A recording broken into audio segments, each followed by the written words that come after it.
वो टीटीएमपी की क्वालिफिकेशन, मतलब कानपुर के मैट्रिक पास। इतना पढ़ाया गया था कि शादी हो सकता था। जब मेरी शादी हुई तो देखो ऊपर वाले की कुछ अलग ही कृपा रही मेरे ऊपर हमेशा। लोगों की लव मैरिज होती है, अरेंज मैरिज होती है, मेरी कंप्रोमाइज मैरिज हुई थी। हालात कुछ ऐसे बने थे कि सर के परिवार को मैं नहीं पसंद थी और मेरे परिवार को सर नहीं पसंद थे, और हम दोनों ने एक दूसरे का फोटो भी नहीं देखा।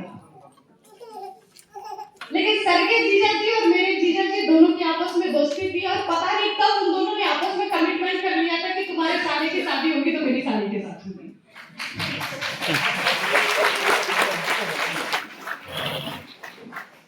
और वो दोनों अपने कमिटमेंट पे कुछ इस तरह से मजबूती से खड़े हो गए कि जब हमारे घर वाले इनकार कर रहे थे, मेरे पिताजी ने बिल्कुल स्ट्रिक्टली बोला था कि नहीं करूंगा, इस परिवार में तो शादी बिल्कुल नहीं करूंगा। तो मेरे जीजा जी हड़ताल पे बैठ गए कि अगर वहां पे शादी नहीं हुई तो मैं अपनी वाली को छोड़ दूंगा।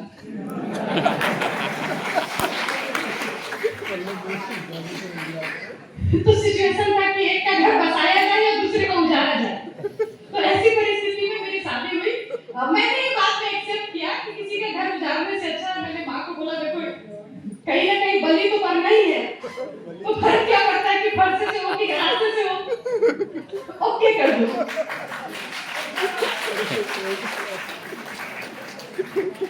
और इस कंडीशन में मेरी शादी हुई थी। और जब शादी होती है ना तो बीच वाले लोग जो होते हैं अगुआ बोलते हैं, हम लोग चलो यहाँ भी वही बोलते हैं, तो वो दोनों पक्ष के लिए बहुत बड़ी बड़ी बातें करते हैं अक्सर।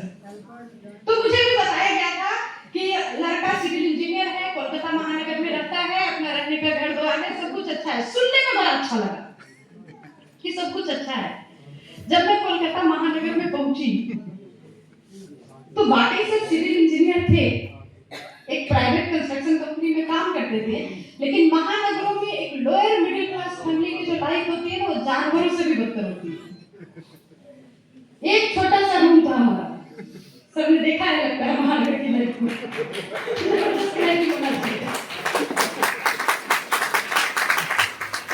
सुनने में तो बड़ा अच्छा लगता है कि महानगर में है। मैं भी जब पहुंची मेरे घर में तो 14 बाय 14 का एक रूम था, और सर सिविल इंजीनियर थे तो थोड़ा सा दिमाग लगाए थे घर में। जैसे हम लोग किचन का प्लेटफॉर्म बनाते हैं ना ढलाई करके, वैसे सर ढलाई करके बेड बनाए थे। उसके अंदर ऊपर से टाली था, उसमें अंदर में ढलाई करके बेड था, और उस बेड की हाइट मेरे इतने तक थी, तो मुझे उसमें चढ़ने के लिए भी टेबल लगाना पड़ता था। और कुछ लोग उसके ऊपर सोते थे, कुछ लोग उसके नीचे सोते थे। उसी एक सिंगल रूम में खाना बनाना, उसी में नहाना, उसी में बर्तन धोना, उसी में खाना, उसी में सोना। 7 आदमी का परिवार, सास ससुर देवर सब हम लोग रहते थे वहां पे। नई शादी हुई थी, सोचो कितना अच्छा लाइफ बीत रहा हो। लेकिन मजे की बात क्या है जानते हैं? उस पूरे मोहल्ले का जो सबसे बड़ा घर था वो मेरा था। तो हमें क्या लगता था कि सब बढ़िया है, बहुत अच्छा है। और हमारे हिंदुस्तान में कल्चर चलती है, हम लोग हर कदम पे सिखाते हैं लोगों को जो है जैसा है उसी में खुश रहना सीखो, कंप्रोमाइज करना सीखो। हम लोग सोचते हैं बच्चा को स्कूल भेजेंगे, पढ़ेगा लिखेगा कामयाब बनेगा।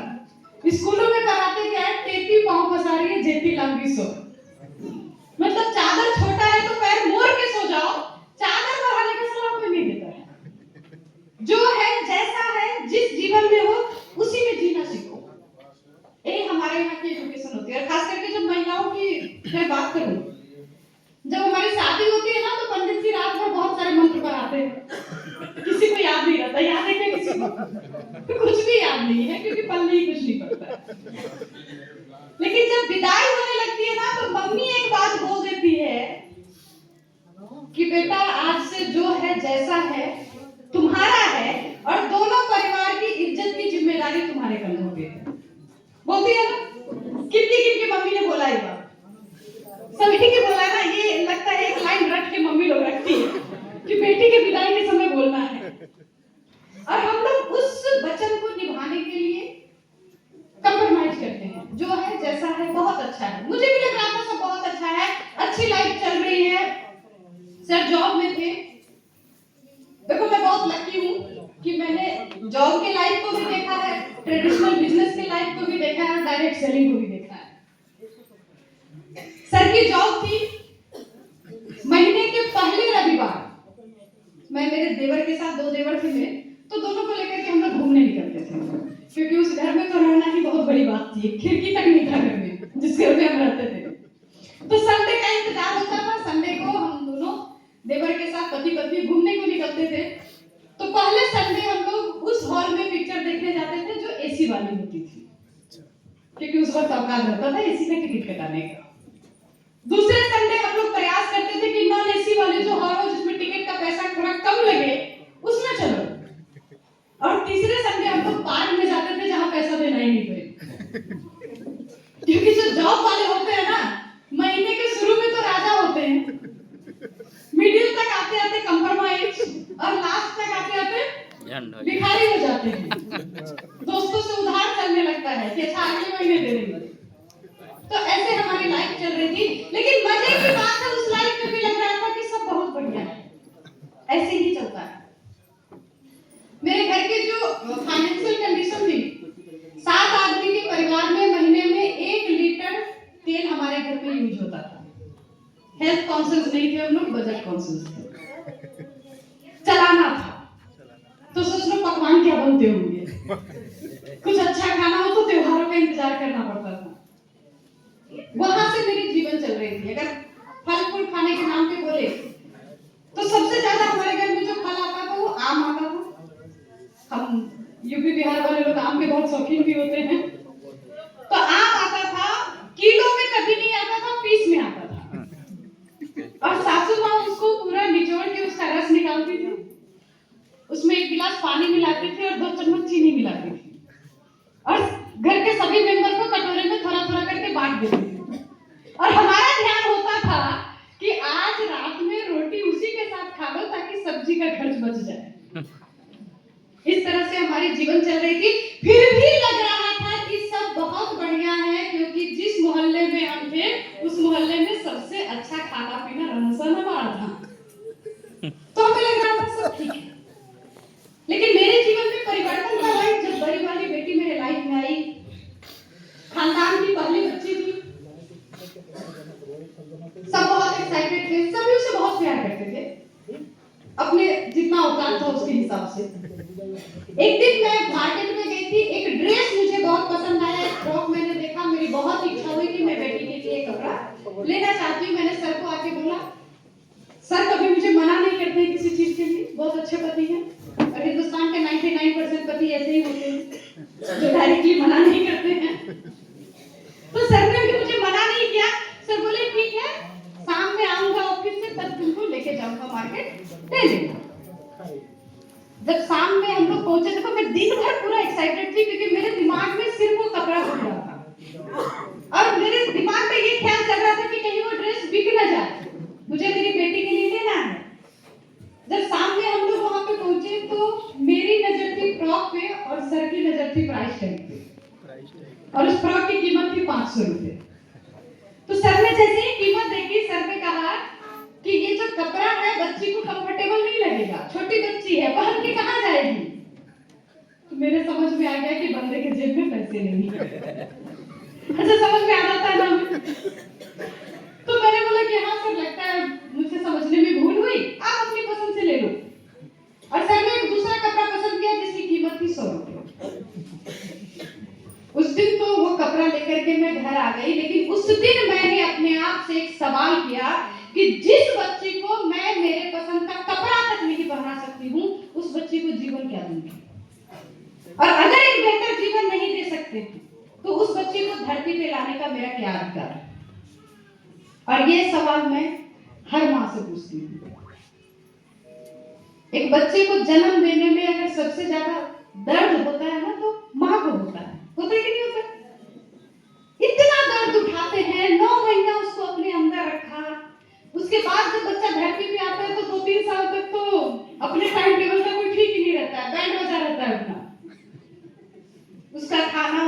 सोना सब कुछ अपनी जीवन उसके हिसाब से होती है, लेकिन कल होकर के वो मेरा बच्चा लोगों के आगे हाथ फैलाए, कदम कदम पे कंप्रोमाइज करे, जैसे तैसे जीवन को जिए, फिर उसको इस धरती पे लाने का क्या अधिकार है? और उस दिन मैंने अपने आप से कमिटमेंट किया कि जो जीवन मैं जी रही हूं मेरी बच्ची नहीं जिएगी, कदम कदम पे कंप्रोमाइज नहीं करेगी।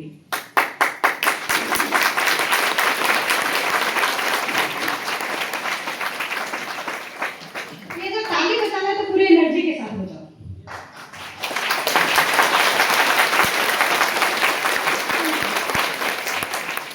क्योंकि ये ताली मेरे लिए नहीं बजानी है। आरसीएम का जहां प्रोग्राम होता है ना, वहां ऊपर वाले की उपस्थिति होती है। अभियान है ये, अभी तो एक कथावाचक जैसे लोग भी इसमें आते हैं, एक टीचर भी इसमें आते हैं, एक बिजनेसमैन भी इसमें आते हैं, एक जॉब वाले लोग भी आते हैं, और एक गृहिणी भी इसमें आती है। दुनिया का एकमात्र ये अभियान है जहां हर तरह के लोग आते हैं।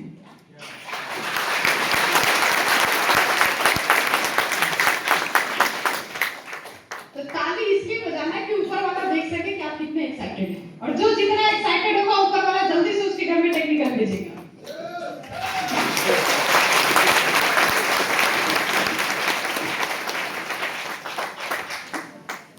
मैंने कमिटमेंट तो कर लिया कि कंप्रोमाइज नहीं करेगी मेरी बेटी, लेकिन जब मैंने खुद को देखना शुरू किया तो मेरे में ऐसी कोई भी क्वालिटी नहीं थी कि मैं अपने जीवन को बदलने के लिए कुछ कर सकती थी। लेकिन दिमाग में सेट हो गया था कि ऐसे नहीं जीना है। तो मैंने क्या किया, मैंने अपने पड़ोसियों से पूछना शुरू किया अमीर बनने के लिए क्या करना है।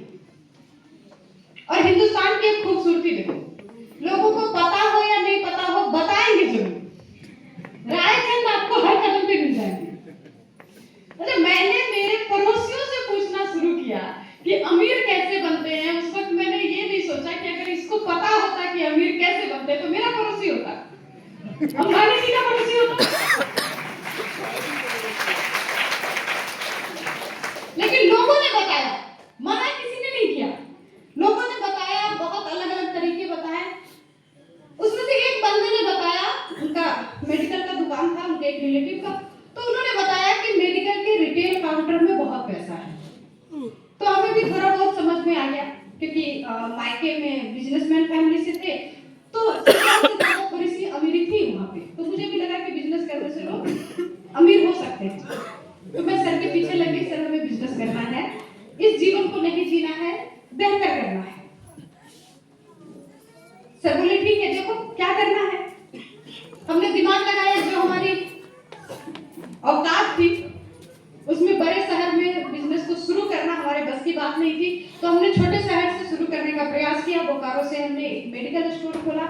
मेडिकल स्टोर जैसे ही खोला तो दुकान तो खुल गया, कस्टमर ही नहीं आते थे। तो लोगों ने सलाह दिया डॉक्टर बिठाओ, फिर कस्टमर आएंगे। अब डॉक्टर आने को तैयार नहीं, क्योंकि आपके पास तो पेशेंट नहीं है, मेरा समय बर्बाद होगा। तो मैं ट्रेडिशनल बिजनेस की बात कर रही हूँ, क्या क्या चैलेंजेस आते हैं ट्रेडिशनल बिजनेस में। फिर लोगों ने सलाह दिया कि नर्सिंग होम खोल लो, पेशेंट भी आएगा, डॉक्टर भी आएगा और दवा भी मिलेगा। अब हमारे पास पूंजी कुछ नहीं थी, लेकिन मैं टीटीएमपी थी, यानी शिक्षित बेरोजगार थी। तो मैंने भारत सरकार से लोन उठाया पीएमआरवाई योजना से, और उससे नर्सिंग होम की शुरुआत की, एक डॉक्टर साहब को लेकर के पार्टनरशिप की। और ये करते करते लगभग 1.5 साल हो चुका था। सर वहाँ के जॉब को छोड़ के आ गए थे, लेकिन सर को ये समझ में आ गया था कि ऐसे में जिंदगी चलना मुश्किल है। तो सर साथ साथ ट्राई भी कर रहे थे, और सर की उस वक्त बैंक में भी जॉब लग गई थी। तो जहां से मेरे जीवन में परिवर्तन शुरू हुआ, मैं तब की बात कर रही हूँ, सर का बैंक में जॉब था, हमारी नर्सिंग होम थी, सर की जॉब थी, मेडिकल स्टोर था। इसके अलावा मैं भी थोड़ा बहुत सिलाई कढ़ाई वगैरह घर में ही करती थी, कुछ बड़ा नहीं था, घर में ही 2-4 रुपए का काम कर लेती थी कभी-कभी। इतना सब करने के बावजूद सर की जो रूटीन होती थी, सर सुबह 6 बजे से लेकर के रात के 12 बजे तक मशीन की तरह काम करते थे। ना नाश्ता का समय, ना खाने का समय, कोई टाइम का ठिकाना नहीं। बैंक जाना, वहां से फिर नर्सिंग होम आना, सुबह सुबह उठना, पहले मेडिकल स्टोर पे जाना, हर जगह स्टाफ लगा के रखा था, सारा हिसाब किताब देखना। कई बार तो ऐसा होता था कि कि आधी रात में सोए हैं, पेशेंट आया तो उठ के जाना पड़ता था। और जब तक पेशेंट हमारे हॉस्पिटल में एडमिट हो, उसके पार्टी से ज्यादा टेंशन हमारा होता था। कई बार तो हम लोग मन्नत मांगते थे कि ये पेशेंट ठीक होके चला जाएगा तो लड्डू चढ़ाएंगे, ये ठीक होके चला जाएगा तो उपवास करेंगे, नारियल चढ़ाएंगे। क्यों? न्यू सेटअप था, जितना अच्छा रिजल्ट आएगा उतना अच्छा चलेगा। चिंता उनकी नहीं होती थी, खुद की थी। इन सब के बावजूद क्या होता था, जब बिल बनाने का समय आता था ना, तो एरिया के कोई ना कोई नेताजी, कोई दादा भाई होते ना पूरे डॉन टाइप के, तो फोन आ जाता था लोगों का, ये मेरा आदमी है, थोड़ा देख लेना। देख लेने का मतलब है डिस्काउंट कर देना। और जैसे पावरफुल लोगों का फोन आया, उसके हिसाब से डिस्काउंट करना है। ये कुछ ट्रेडिशनल बिजनेस के चैलेंजेस हैं। कोई है क्या यहाँ पे बिजनेसमैन जो बिजनेस करते हैं? आप ही सर ना? पता है ये चैलेंज आता है।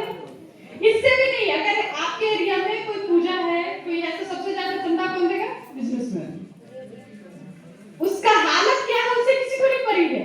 उसकी सेटअप बड़ी है तो लोगों को लगता है इसके पास बहुत पैसा है। और करना पड़ता है क्योंकि पानी में रह करके आप मगरमच्छ से बैर नहीं कर सकते। ये ट्रेडिशनल बिजनेस के कुछ चैलेंजेस हैं। रिजल्ट क्या आता था महीने के लास्ट में, जब हम लोग हिसाब करते थे तो इनकम जितनी आई उससे ज्यादा खर्च हो गई, यानी और ज्यादा कर्जे में जा रहे थे। कहीं ना कहीं लगने लगा था कि शायद डिसीजन गलत हो गया, कहीं ना कहीं लगने लगा था कि अच्छा था कम से कम वो जीवन कुछ भी सही, खाती तो रहे थे चैन से, यहाँ तो समय भी नहीं है, पैसा भी नहीं है, सिक्योरिटी भी नहीं है। अंदर से मैं भी टूटने लगी थी कि शायद मैंने डिसीजन गलत ले लिया। लेकिन देखो, ऊपर वाला जब आपको कुछ देता है ना, तो देने से पहले चेक करता है आप लेने के लायक हो कि नहीं। और शायद ऊपर वाला मुझे चेक कर रहा था, क्योंकि उसी नर्सिंग होम में एक पेशेंट एडमिट हुई जिसका देवर आरसीएम करता था, और उसने आरसीएम के बारे में सर को बताना शुरू किया। सर को बिल्कुल भी सर उसको समझने के मूड में नहीं थे, क्योंकि सर के दिमाग से तो अमीरी का भूत बिल्कुल उतर चुका था। अब जो है जैसे है चल लो भैया, अब अमीर बनने का नहीं सोचना है। और वो बार-बार सर के पीछे लगा था। तो एक दिन सर परेशान होकर के बोल दिए कि जाओ भाभी घर में रहती है, उसको बताओ, समझ गई तो ठीक, नहीं तो आज के बाद टोकना नहीं। वो बंदा मेरे पास आया, 1 घंटे तक उसने पूरी एनर्जी लगाई, बहुत सारे गोले गोले बनाए, बहुत सारा कमीशन स्लैब दिखाया, ऐसे पैसा आएगा, आप इस सिस्टम में आकर के अमीर बन सकते हैं, करोड़पति बन सकते हैं, गाड़ी खरीद सकते हैं, घर बना सकते हैं, विदेश घूम सकते हैं, बहुत बड़ी बड़ी बातें कर रहा था।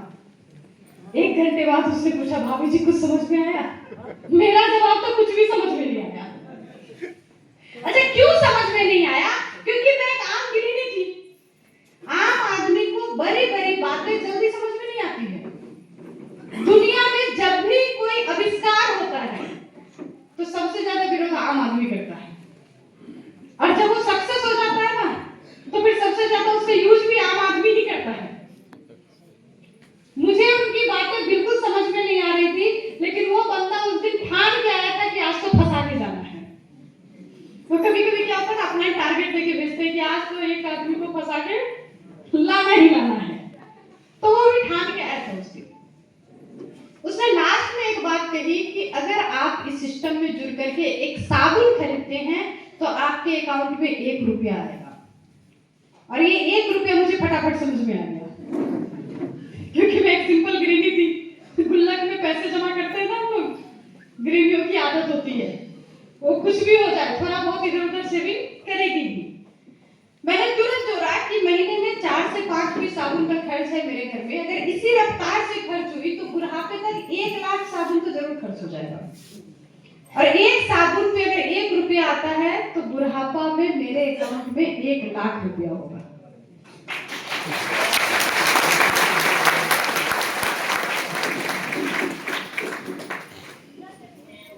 पूरे जीवन में 1 लाख कमाऊंगी, ये सोच करके मैंने सिस्टम को ज्वाइन किया था। आज के समय ये सिस्टम मुझे महीने का 4 लाख प्लस दे रहा है।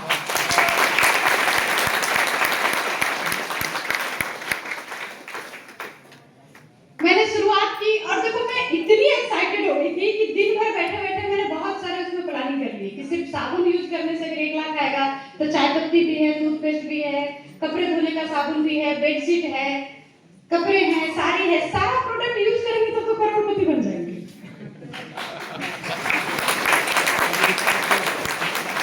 सही लग रहा है ना? मैं बहुत एक्साइटेड हो गई थी।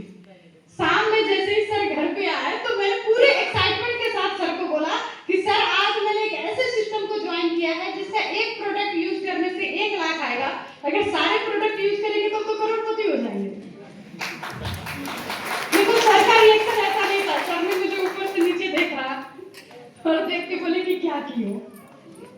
और मैंने जैसे ही सर को किट दिखाया, सर का जवाब था कि जो बंदा तुमको फंसा करके गया है वो 6 महीने से मेरे पीछे लगा था, मैं उसको टाल रहा था। इसीलिए बोलते हैं कि औरतों के पास दिमाग कम होता है। और सोचो सारे सपने तो मेरे हवा हो गए। लेकिन क्या है कि हम औरतें हारना कहाँ जानती है, नहीं हारते ना हम लोग। तो मैंने सर को बोला कि कोई बात नहीं सर, मैं भी मानती हूँ कि औरतों के पास दिमाग कम होता है क्योंकि हमारे पास दिल बहुत बड़ा होता है।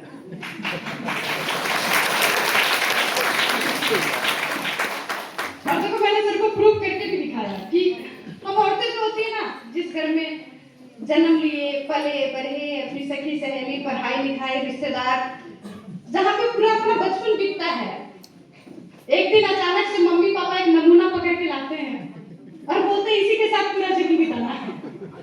और हम लोग चले आते हैं कि नहीं चले आते? जिसको जानते भी नहीं है, पहचानते भी नहीं, उसका घर सजाने के लिए अपना पूरा जीवन लगा देते हैं, जिस घर में जीवन भर ये कहा जाता है कि करती क्या हूं। जिंदगी भर एक महिला के पास ये सवाल होता है कि उसका घर कहाँ है। मायके में बचपन में यही सिखाया जाता है, ढंग से काम सीख लो, नहीं तो अपने घर जाओगी तो गाली सुनवाओगी। और ससुराल में अगर एक गलती हो गई ना तो तुरंत बोलती अपने घर से सीख के आई हूँ। लेकिन फिर भी हम उस घर को बसाने के लिए अपना पूरा जीवन लगा देते हैं। ये दिल का मामला है, दिमाग से नहीं होता है। दिमाग तो अब लगता है, इसीलिए तो पहले हिंदुस्तान में डिवोर्स नहीं होता था। पता था क्या, जो है जैसा है संभाल लो, संभाल लेते थे। चलो स्थितियां अलग अलग होती, उसमें नहीं जाएंगे। लेकिन उस दिन मैंने सर को यही बोला और मैंने सर को बोला कि सर देखो, दिल से बहुत सारे ऐसे डिसीजन लिए हैं जो हो सकता है कि गलत है। इशारा था कि जिसमें से एक आप भी हैं, खुल के नहीं बोला। सर समझ गए। मैंने बोला उसे निभा रही हूँ, इसे भी निभाऊंगी। प्रोडक्ट यूज होगा तो आरसीएम से ही होगा, नहीं तो खाना पीना बंद। तो अब इसके आगे सर क्या बोलते हैं?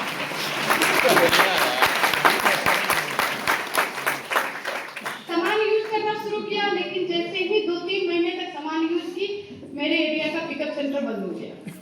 अब मुझे सामान मंगाना था अपने घर से 120 किलोमीटर दूर से, और वहां तक मैं जा नहीं सकती थी।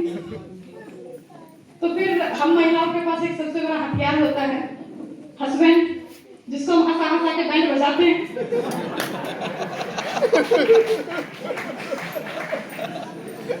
और देखो पति को पटाना कैसे है, ये तो बचपन से सिखा दिया जाता है। तो बचपन से सिखाया जाता है कि दिल का रास्ता पेट से जाता है। तो पति के मनपसंद का खाना बना के खिलाओ और जो मर्जी करवाओ। और मेरे लिए बहुत आसान था क्योंकि मेरे पति के पकौड़े से खुश हो जाते हैं, उनको पकौड़ा बहुत पसंद है। तो मैं जैसे ही 2-3 दिन उनको पकौड़े खिलाती थी ना, सर समझ जाते थे कि लिस्ट कभी भी हाथ में आ जाएगा। और उसके बाद जब मैं लिस्ट देती थी तो सब मना ही नहीं कर पाते थे। सर सामान लाने जाते थे, लेकिन देखो हिंदुस्तान में रायचंद पीछा नहीं छोड़ते हैं। लोगों ने तो 1-2 बार सर को पूछा, बाद में लोगों को समझ में आ गया था कि ये रायचंद का सामान लाने ही रांची जा रहा है। तो अब लोग सर को बोलने लगे थे, तुम 500 रुपए का सामान लाते हो, 5 रुपए की बचत होगी कि नहीं होगी उसका भी पता नहीं है। उसके लिए 60 रुपया भाड़ा खर्चा करते हो, दिन भर का समय लगाते हो। तेरी पत्नी तो मूर्ख है, समझ में आता है, तुम कैसे तय करो? इतना हिसाब नहीं आता है। लोग हवा निकालेंगे, पिन मारेंगे, क्योंकि कुछ तो लोग कहेंगे, लोगों का काम है कहना। और जब सर को लोग ऐसी बातें करते थे ना, तो सर जब घर आते थे तो सर सामान के साथ साथ गुस्सा भी ढेर सारा लेके आते थे। और सर का अक्सर टोन होता था कि पकड़ो अपना सामान, दिमाग खराब करके रखती है। तो मेरे समझ में आ जाता था कि कोई राय बाईचांस पिन मारा है। देखिए इस सिस्टम की ये हकीकत है, इस सिस्टम में जब कोई पति स्टार्ट करता है तो सबसे बड़ी विरोधी उसकी जो होती है उसकी पत्नी होती है, सबसे पहले विरोध वही करती है। और जब कोई औरत स्टार्ट करती है तो सबसे पहला विरोधी उसका पति होता है, सबसे पहले वही होता है। क्यों होता है जानना चाहते हैं? ऐसा नहीं है कि वो आपको चाहते नहीं, दुनिया के हर पति पत्नी को लगता है कि ये दुनिया जो है झूठों का, बेईमानों का, मक्कारों का है और मेरा वाला जो है वो सबसे सीधा साधा भोला वाला है, तो कोई उल्लू ना बना ले, इस चक्कर में रोकते हैं, बस इतनी सी बात है। तो मेरे पति देव को भी लगता था कि कहाँ फंस गई है, किस चक्कर में फंसी है। उनको पूरा उम्मीद था कि 2-3 महीने का भूत उतर जाएगा, लेकिन 6 महीने तक लगातार जब प्रोडक्ट यूज किया, 7वें महीने के बाद मेरे नाम से पहली बार एक चेक आई जिसके ऊपर लिखा था कल्याणी मिश्रा और अमाउंट था 555 रुपये।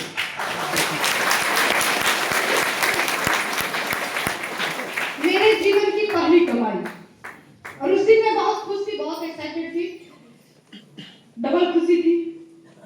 एक तो पैसे आए थे, दूसरा पतिदेव गलत साबित हुए थे, उस बात की ज्यादा खुशी थी। और उस दिन जब मैंने सर को चेक दिखाई, उसके बाद से सर का रिएक्शन भी चेंज हो गया, क्योंकि सर को पूरा उम्मीद था कि कुछ होने वाला नहीं है, कुछ दिनों में भाग जाएगा कंपनी खुद ब खुद, या इसका भी माथा ठंडा हो जाएगा। लेकिन जब बिना कुछ किए सिर्फ सामान खाने से घर में इनकम आया, तो सर को समझ में आ गया कि अगर इस सिस्टम को सीखेंगे तो बहुत कुछ हो सकता है। और सर ने मुझे बोला कि एक काम करो, जो तुमको फंसा के गया था उसको पकड़ के लाते हैं और पूछते हैं कि कैसे होगा। मजे की बात है कि सर जब उसके पास पहुंचे तो वो बंदा बोला कि तुमको आज तक याद है, हम तो कब का भूल गए।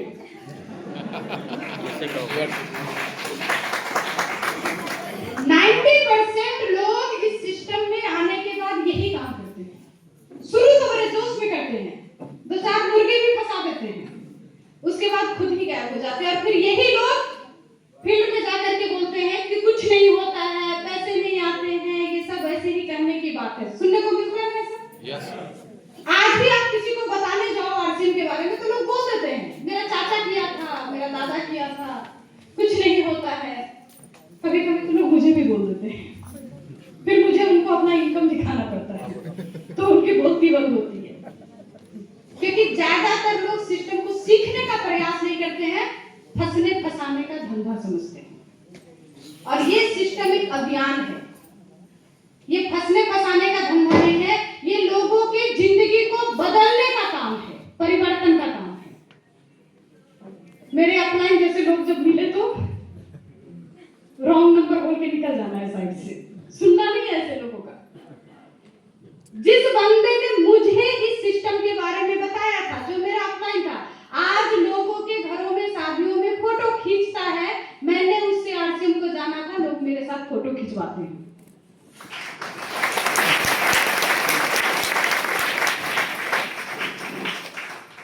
देखो सिस्टम वही है, कंपनी वही है, प्रोडक्ट वही है, अपलाइन वही है, फिर ये अंतर क्यों आता है? आज इसी अंतर पे मैं बात करने आई हूँ कि कैसे ये बदलाव आता है जीवन में। जानना चाहते हैं? yes. जब मैं इस सिस्टम में नहीं थी तब की मैं बात करूं, मेरी जो लाइफ स्टाइल थी, मैंने अपने खाने पीने का लाइफ स्टाइल बताया कि कैसे जीवन को जी रही थी। जब मैं इस सिस्टम में नहीं थी, एक साड़ी खरीदने के लिए भी मुझे सोचना पड़ता था, थोड़ा थोड़ा पैसा जमा करना पड़ता था, दुर्गा पूजा का बोनस मिलेगा तो कपड़ा खरीदाएगा। ऐसी मेरे घर की प्रथा थी औकात के हिसाब से। आज के समय सोना खरीदने के लिए भी सोचना नहीं पड़ता है, ये इस सिस्टम की देन है। जब मैं इस सिस्टम में नहीं थी, कहीं अगर घर से जाना होता था ना, तो हम लोग स्टेशन पे जब जाते थे, और ज्यादा कहीं मायके ससुराल के अलावा कहीं जाना ना होता भी नहीं था, लेकिन स्टेशन पे जब हम लोग जाते थे और ट्रेन सामने आती थी, तो 2-3 जो डब्बे होते थे उसमें काले रंग का शीशा लगा होता था, उसके अंदर हम लोग कभी जाते ही नहीं थे, और बाहर से अंदर का मामला कुछ दिखता नहीं था। तो मेरे मन में हमेशा होता था कि उसमें कब जाएंगे। मैं बचपन में मेरे पेरेंट्स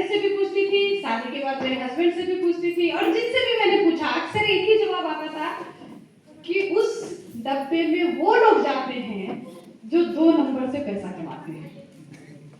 क्योंकि आम आदमी को क्या लगता है, अगर आप अमीर बनना चाहते हो तो आपको लोगों के साथ बेईमानी करना पड़ेगा, आपको चोरी करना पड़ेगा, कुछ अलग हथकंडे अपनाने पड़ेंगे, सामने वाले को गिराना पड़ेगा, खुद आगे बढ़ना पड़ेगा, तभी आप अमीर बन सकते हैं। लेकिन प्राउड के साथ कहती हूँ, इस सिस्टम में पिछले 17-18 साल से हूँ, एक भी लोगों का नुकसान नहीं किया।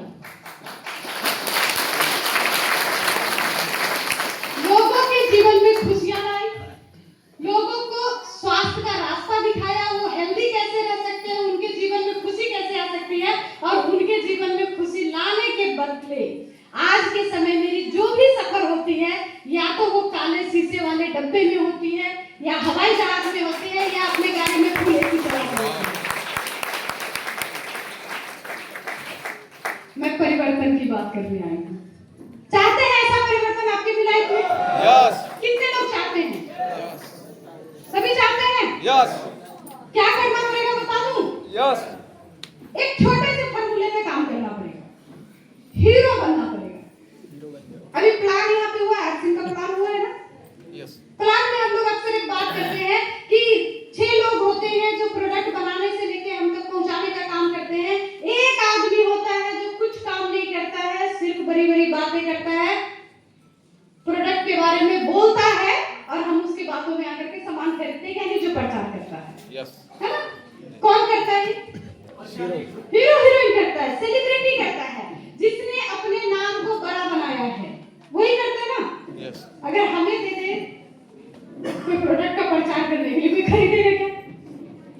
बड़ी बड़ी स्टार आकर के टीवी पे बोलती है कि मेरे खूबसूरती का राज लक्स है, जबकि उसके घर में लक्स साबुन से तो उसके घर का कुत्ता भी नहीं नहाता होगा, लेकिन वो बोलती है तो हम मानते हैं। क्यों मानते हैं? क्योंकि उसने पहले अपना नाम बड़ा बनाया है, और जिसका जितना बड़ा नाम होता है उसका उतना बड़ा दाम होता है।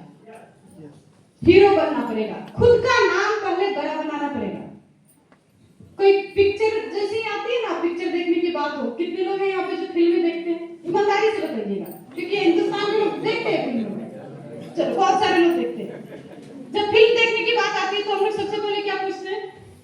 हीरो कौन है, किसने लिखा, किसने बनाया, वो तो बात की बात। सबसे पहले पूछते हैं कि हीरो कौन है, यानी जो हीरो है वही फिल्म को हिट कराएगा, है ना? आप अपने लाइफ को हिट कराना चाहते हैं तो आपको अपने लाइफ का हीरो बनना पड़ेगा।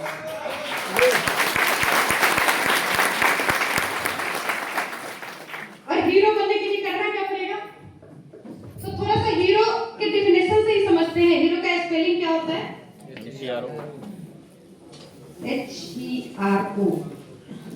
देखिए पढ़े लिखे हम थोड़े से कम हैं, तो कुछ गलती होगी इसमें तो मिस्टेक कर लीजिए, देख लीजिएगा, क्योंकि मैं मेरे अनुभव की बात करती हूँ, एजुकेशन नहीं है अपना, मैंने पहले ही बता दिया है। जो मैंने मेरे जीवन से सीखा है बस वही बात यहाँ पे करके आई हूँ। हीरो का मतलब क्या? सबसे पहले जो हीरो होता है ना, उसको बनना पड़ेगा हेल्दी।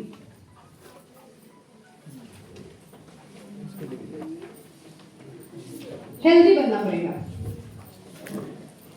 फिल्मों में देखते हैं ना, 20-25 गुंडा भी आए तो हीरो अकेले मार के जीत जाता है, वही देखने में तो मजा आता है ना। हमें जबरदस्त फाइटिंग थी, एक्शन हीरो हेलीकॉप्टर से लटक जाता है, चलती हुई ट्रेन में चढ़ जाता है, यही तो देखते हैं ना, इसी में तो मजा आता है। ये सब तभी संभव है जब हेल्दी होगा। ठीक वैसे ही आपके लाइफ में जब आप कुछ बड़ा करने का सोचेंगे, सबसे पहले चैलेंजेस आएगी, सबसे पहले परेशानियां आएगी। हम निकलते हैं ना जब आरसीएम में काम करने के लिए, ठंड का महीना है, कुहासा है, ठंड लग रही है, लेकिन बाइक चला करके घर से 100 किलोमीटर दूर जाना है, लोगों को आरसीएम बताने के लिए जाना पड़ता है ना सर। स्वस्थ नहीं रहेंगे तो होगा क्या? पता चला 50 किलोमीटर जाते जाते सर्दी हो गई, बुखार आ गया, हाथ पैर कपकपाने लगा, तो होगा काम? नहीं होगा। इसलिए सबसे पहले काम करना पड़ेगा हेल्दी होने के। और सिर्फ मैं आरसीएम की बात नहीं करती हूँ, दुनिया के किसी भी क्षेत्र में अगर आप कामयाब होना चाहते हैं तो सबसे पहले काम करना पड़ेगा खुद को स्वस्थ बनाने पर। और हम लोग बहुत लकी हैं, देखो स्वस्थ बनाने के लिए बहुत सारी चीजें चलती हैं, जिम जाना पड़ेगा, ये डाइट वो डाइट, बहुत सारी चीजें चलती हैं। लेकिन जब सारा कुछ हम लोग देखते हैं ना तो फिर अपनी औकात पे आते हैं। क्या मेरे पास इतना टाइम है कि हम 1 घंटा जिम में बिता सकते हैं? क्या हमारे पास वो स्थिति है कि हम वीगन डाइट को फॉलो कर सकते हैं? विराट कोहली का लोग बोलते हैं कि विराट कोहली जो पानी पीता है वो भी विदेशों से आता है, तो भाई विराट कोहली कमाता भी उसी देश में है। हम लोग कर सकते हैं क्या? नहीं कर सकते हैं। आज के समय की अगर मैं स्थिति की बात करूं ना, जो आज के हमारे देश की कंडीशन है, अगर आप बहुत गरीब हैं तो ठीक है, अच्छा है, क्योंकि सरकार आपको भूख से मरने नहीं देगी, दवा के बिना भी मरने नहीं देगी। बहुत सारी स्कीमें चल रही है, फ्री में राशन मिलेगा, फ्री में कपड़ा मिलेगा, आयुष्मान भारत जैसा चीज है जो फ्री में ट्रीटमेंट भी मिलेगा, यानी मरने नहीं देगी। अगर आप बहुत गरीब हैं, ऊपर से तो मोबाइल रिचार्ज करने का भी पैसा मिल रहा है, महिलाओं को अलग तरह से मिल रहा है, पुरुषों को अलग तरह से मिल रहा है ना, अलग अलग बहाने से। यानी आप गरीब हैं तो ठीक ठाक हैं, बहुत अमीर हैं तब तो बल्ले बल्ले है, क्योंकि सरकार आप ही चलाएंगे।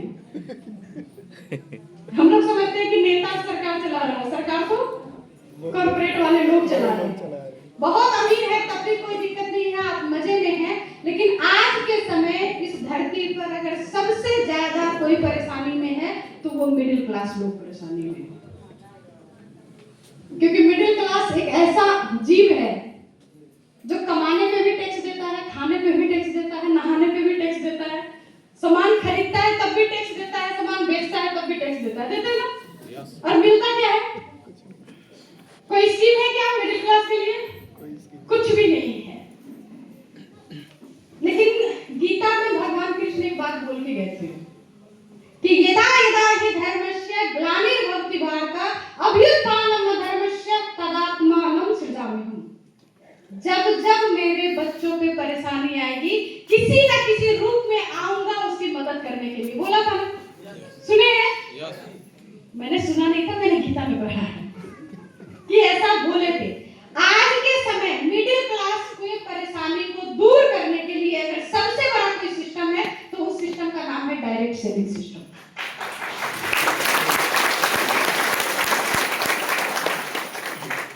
डायरेक्ट सेविंग एक ऐसा सिस्टम है, देखिए हम लोग पैसे क्यों कमाना चाहते हैं? कोई भी आदमी पैसा क्यों कमाना चाहता है? पैसा कमा करके हमारा 3 ही मकसद होता है। एक तो पैसा हमारे पास इतना हो कि हम एंजॉय कर सके, और एंजॉय करने के लिए हमें चाहिए टाइम। टाइम चाहिए, अपने खर्च से ज्यादा हमारे पास इनकम हो, हम जिंदगी को अच्छे से जी सके, यही होती है ना हमारी चाहत। तो उसके लिए हमारे पास सबसे पहले चाहिए टाइम, उसके बाद चाहिए ढेर सारा पैसा, और उसके बाद चाहिए सिक्योरिटी। अगर आज काम नहीं किया तब भी कल घर में पैसे आए। एक सफल जीवन के लिए ये चीज चाहिए होता है। ठीक हूं मैं? राइट है? हाँ बोलिए, मुझे भी लगे कि टाइम चाहिए, मनी चाहिए, सिक्योरिटी चाहिए, लेकिन इन सब के साथ सबसे बड़ा जरूरी है कि हेल्थ चाहिए। नहीं तो पैसा इतना है कि प्लानिंग तो बन गई कि आज पहाड़ों पे जाकर के एंजॉय करते हैं, पता चला घुटने में दर्द हो रहा है, कमर में दर्द हो रहा है, 4 कदम भी नहीं चल पाएंगे। अभी तो अगर आपका शरीर साथ नहीं देना तो आप तीर्थ यात्रा भी नहीं कर पाएंगे। एक मंदिर में 3-3 घंटे लाइन में खड़ा रहना पड़ता है, पैर में दर्द होगा तो खड़े हो पाएंगे क्या? कितना भी पैसा हो, नहीं हो सकता है। यानी हेल्थ भी उतना ही चाहिए। और पैसा कमाने के लिए जो काम किया जाता है हमारे यहाँ पे, हमारे कल्चर में कुछ लोग होते हैं, थोड़े से कैटेगरी में बांटते हैं। ये एक कैटेगरी में ऐसे लोगों को डालते हैं जो डेली काम करते हैं, डेली वर्क। इनके जीवन का स्लोगन चलता है आज खाए और कल का सोचे। ये ऐसे लोग होते हैं कि सुबह घर से निकले, काम मिला तो शाम में पैसा मिलेगा, काम नहीं मिला तो पैसे भी नहीं मिलेंगे। तो इन लोगों के पास क्योंकि काम की कमी होती है तो इनके पास टाइम होता है, लेकिन काम मिलेगा कि नहीं मिलेगा इस बात की गारंटी नहीं है, इसलिए पैसे की कमी होती है। और जब आज पैसा नहीं है तो फ्यूचर में सिक्योरिटी है क्या? फैमिली को कुछ देके जा सकते हैं क्या? नहीं देके जा सकते हैं। यानी इनके पास सिक्योरिटी नहीं है, और जिसको खाने का औकात नहीं है वो हेल्थ पे क्या काम करेगा? क्योंकि हेल्दी रहने के लिए जो डाइट की बात हम लोग करते हैं ना कि बैलेंस डाइट चाहिए, बैलेंस डाइट, संतुलित आहार हर बच्चे को लगभग पढ़ाया गया है 6-7 क्लास में। बैलेंस डाइट में क्या चाहिए हमें? Carbohydrate, protein, vitamin, mineral, fibre, fat, पानी। लेकिन हम तो दिमाग लगाते हैं कि आलू के साथ रोटी खा के काम चला लो। आजकल काम निकल जाना चाहिए। हमने आलू खाया, रोटी खाया, तो क्या खाया? कार्बोहाइड्रेट, विटामिन, मिनरल, फाइबर सब चले गए। यानी अगर आप हेल्दी खाना खाना चाहते हैं तो उसके लिए भी बहुत सारे पैसे चाहिए। तो इस कैटेगरी के लोगों के पास उतने पैसे नहीं होते हैं। दूसरे कैटेगरी में आते हैं बी, जॉब। हिंदुस्तान में एक ऐसा काम जिसके लिए लोग कुछ भी करने को तैयार होते हैं। नौकरी लगाने के लिए ना जमीन जायदाद तक बेच देते हैं रिश्वत देने के लिए कि कैसे भी नौकरी लग जाए। लेकिन अभी देखो यहाँ पे एक गृहिणी ने प्राउड के साथ बोला है कि इनके हस्बैंड जिस जॉब पे हैं उस जॉब के लिए तो लोग क्या क्या नहीं करने को तैयार होते हैं। होते कि नहीं होते? कितनी तैयारी करते हैं, जरूरत पड़े तो सेटिंग तक करने को तैयार होते हैं। लेकिन एक गृहिणी बोल रही है कि आज मैंने मेरे पति को सुपरसीड किया है इनकम के लिए। जॉब वाले लोगों के पास टाइम बिल्कुल नहीं होता है क्योंकि ये अपने बॉस के अंदर बंधे होते हैं। इनका रूटीन किसी और के हिसाब से सेट होता है। पैसे की बात मैंने पहले ही की है कि महीने के शुरू में राजा और लास्ट में भिखारी। नेहा शर्मा जी भी इस बात से सहमत है ना? बिल्कुल। तो पैसे तो होते नहीं है। और कितनी भी बड़ी जॉब में आप हो, हिंदुस्तान में जो सबसे बड़ी नौकरी होती है वो आईएएस की नौकरी मानी जाती है ना सर? आईएएस ऑफिसर भी आप हैं। जिस दिन आपके ड्यूटी का लास्ट डे होगा, आपकी सारी सुख सुविधा ले ली जाएगी, सारी फैसिलिटी वापस हो जाएगी। कितना भी आप एनर्जी लगाओ, आप चाह के भी अपने बच्चों को अपना जॉब नहीं दे सकते। आपके बच्चे को तैयार होना पड़ेगा। यानी सिक्योरिटी नाम की चीज ही नहीं है। और एक जॉब वाले की बात करें तो जब अभी कुछ नहीं है तो हेल्थ कहां से होगा? क्योंकि हर समय दिमाग में टेंशन रहता है कैसे संभालना है, कहीं बॉस नाराज ना हो जाए, टीम वाले लोग नाराज ना हो जाए, बहुत सारी चीजें देखनी पड़ती है। अपने हेल्थ पे काम करने का समय नहीं मिलता है तो इनका हेल्थ भी अच्छा नहीं होता है। मैं एक थोड़ा सा उदाहरण इसके साथ और देना चाहूंगी। आप हम सबके हाथ में गूगल बाबा है जो हर सवाल का जवाब देते हैं। तो गूगल बाबा से एक बार पूछिएगा पिछले 2 साल में कितने सेलिब्रिटी की डेथ हुई है? 2 साल। सेलिब्रिटी की बात मैं क्यों कर रही हूँ? क्योंकि आम आदमी मिडिल क्लास का कहीं कोई आंकड़ा नहीं रखता है। आप सेलिब्रिटी को देखा। सेलिब्रिटी की बात इसलिए कर रही हूँ, ये वो लोग हैं जिनके पास पैसे की दिक्कत नहीं है। लेकिन फिर भी जब आप चेक करेंगे ना तो आप देखेंगे कि जिन सेलिब्रिटी की डेथ हुई है उसमें 30 साल से 60 साल के अंदर में डेथ होने वाले की संख्या ज्यादा है। आज के समय में कब किसके साथ क्या हो जाए किसी को पता नहीं। अभी 4 दिन पहले, पिछले सप्ताह की बात है, पिछले सप्ताह मैंने न्यूज़पेपर में पढ़ा था, वेदांता ग्रुप के इकलौता बेटा, उसका डेथ हुआ है। किस चीज से पता है? कार्डियक अटैक से। अब वेदांता ग्रुप जो हॉस्पिटलों का ग्रुप चलाता है, मेडिकल फैसिलिटी उसके पास नहीं होगी क्या? भरी हुई होगी। उससे ज्यादा मेडिकल फैसिलिटी हमें थोड़ी मिल सकती है। हम जब बात करते हैं ना सप्लीमेंट की तो लोग बोलते हैं कि हम तो मेडिक्लेम कराए हुए हैं, दिक्कत नहीं है। अब पूछिएगा कि वेदांता से भी बड़ा मेडिक्लेम है क्या तुम्हारे पास? शरीर स्वस्थ नहीं रहेगा तो कोई मेडिक्लेम भी काम नहीं करेगा। दवाइयों को झेल नहीं पाया उसका दिल, इतना कमजोर था। उतने बड़े घर का बेटा। इस रेशियो को ठीक आज मैं इसीलिए बोलती हूँ, लोगों के पास समय नहीं है। जो जॉब में है उनके पास तो बिल्कुल भी समय नहीं है। इसीलिए लोग मेडिक्लेम कराते हैं, अलग अलग स्कीम में पैसे लगाते हैं कि इमरजेंसी में काम आएगा। तीसरा जो हमारे पास इनकम का जरिया है वो है बिजनेस। और जो मैं भी उदाहरण दे रही थी वो बिजनेसमैन फैमिली का ही है। टाइम नहीं है क्योंकि एक एक मिनट इस चीज में जाता है कि इस जगह पे कौन से शेयर में पैसे लगाएं, कहां पे कौन सा प्रोडक्ट उठाएं, कौन सा टेंडर ले लें, कैसे इनकम को बढ़ाएं। हर एक मिनट उसमें जाता है। टाइम बिल्कुल नहीं है। पैसे हैं इनके पास, पैसे तो बहुत है क्योंकि पैसे हैं तभी तो बड़े बिजनेसमैन हैं। लेकिन सिक्योरिटी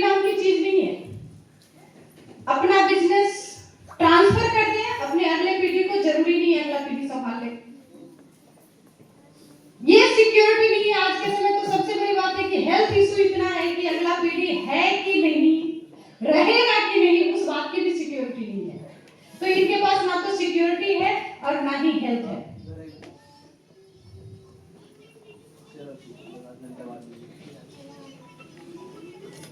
ये दोनों लोग जो आते हैं ना, लगभग middle class, upper middle class और लोअर मिडिल क्लास में लोग हैं। लेकिन मैंने एक सिस्टम का बात किया कि आज के समय मिडिल क्लास के जीवन को बेहतर बनाने के लिए ऊपर वाले की कृपा से धरती पे एक ऐसा सिस्टम काम करता है जिस सिस्टम को बोलते हैं डायरेक्ट सेलिंग सिस्टम। जानना चाहते हैं इसके बारे में?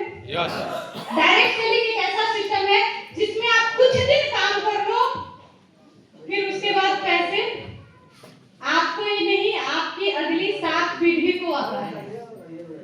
और हमने देखा है बहुत सारा, जिस जगह से अमेरिका से एक्चुअली डायरेक्ट सेलिंग सिस्टम शुरू किया था, आज अमेरिका में बहुत सारे ऐसे लीडर हैं जिसकी तीसरी पीढ़ी उस रॉयल्टी इनकम को ले रही है, और हमारे हिंदुस्तान में भी सेकंड जनरेशन ले रहे हैं। ये है डायरेक्ट सेलिंग का पावर। रॉयल्टी इनकम जिसकी बात करते हैं, रॉयल्टी इनकम ऐसे तो साइंटिस्ट को मिलता है, राइटर को मिलता है, अच्छे सिंगर को मिलता है। आज के समय उन लोगों का भी बहुत खतरा बढ़ गया है, हर किसी को मिल जाएगा जरूरी नहीं है, बहुत सारी कंडीशन आ गए हैं, उसमें बहुत सारे डुप्लीकेट हो जाते हैं। किसी ने बहुत अच्छा किताब लिखा, कोई दूसरा उसका डुप्लीकेट माल निकाल दिया। लेकिन डायरेक्ट सेलिंग एक ऐसा सिस्टम है जिसका डुप्लीकेट नहीं हो सकता है। यानी यहाँ जो रॉयल्टी इनकम आएगी वो आराम से आपकी अगली पीढ़ी को मिलेगा। टाइम है, क्यों? क्योंकि कुछ दिन काम करते हैं, उसके बाद लाइफ टाइम इनकम आते रहता है, इसीलिए इनके पास टाइम की कमी नहीं है। सिक्योरिटी, क्योंकि रॉयल्टी इनकम है, अगले पीढ़ी को ट्रांसफर होगी। और सबसे जो जरूरी आज के समय की चीज है हेल्थ। मैंने अभी बात किया था कि आप सेलिब्रिटी का सर्च करो, 60 साल तक जाना मुश्किल हो रहा है लोगों का। हेल्थ को बेहतर करने का सबसे शानदार उपाय अगर किसी के पास है तो डायरेक्ट सेलिंग के पास है। और डायरेक्ट सेलिंग में अगर सबसे शानदार और सबसे औकात वाली, मतलब हर कोई यूज कर सकते हैं, वो प्रोडक्ट अगर किसी के पास है तो आरसीएम के पास है।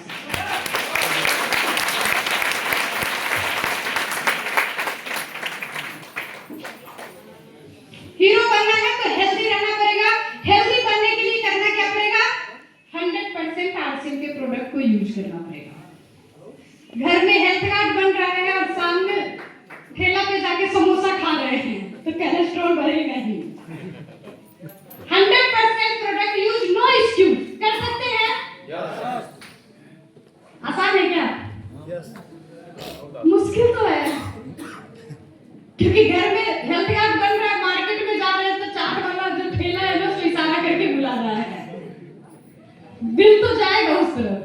लेकिन उसका भी तरीका है, चाट वाले को बोलिए कि भैया हेल्थ कार्ड से बनाना शुरू करो तभी तुम्हारे यहाँ का खाएंगे। कर सकते हैं, आराम से कर सकते हैं, बिल्कुल हो सकता है। अगर हेल्दी रहना चाहते हैं तो 100% प्रोडक्ट यूज, इस कॉन्सेप्ट को अपनाएंगे। क्यों? हमारे पास जो भी प्रोडक्ट है इस बात को ख्याल में रख के बनाया गया है कि इंसान को किसी भी तरह से शरीर पे नुकसान नहीं होना चाहिए। बहुत सारे साइंटिफिक रीजन है, बहुत सारी ट्रेनिंग होती है, उतना ज्यादा मैं नहीं जाऊंगी उसमें। मैं बस मेरा रिजल्ट बताती हूँ। जब मैं आरसीएम के उत्पाद नहीं खाती थी, जब मैं आरसीएम में नहीं थी, मैं अपने उम्र से 10 साल बड़ी लगती थी। जब से मैंने आरसीएम के उत्पाद को खाना शुरू किया, यूज करना शुरू किया, न्यूट्रीचार्ज वुमेन पीबीए में ब्रेकफास्ट में आई, अपने उम्र से 10 साल छोटी लगती थी।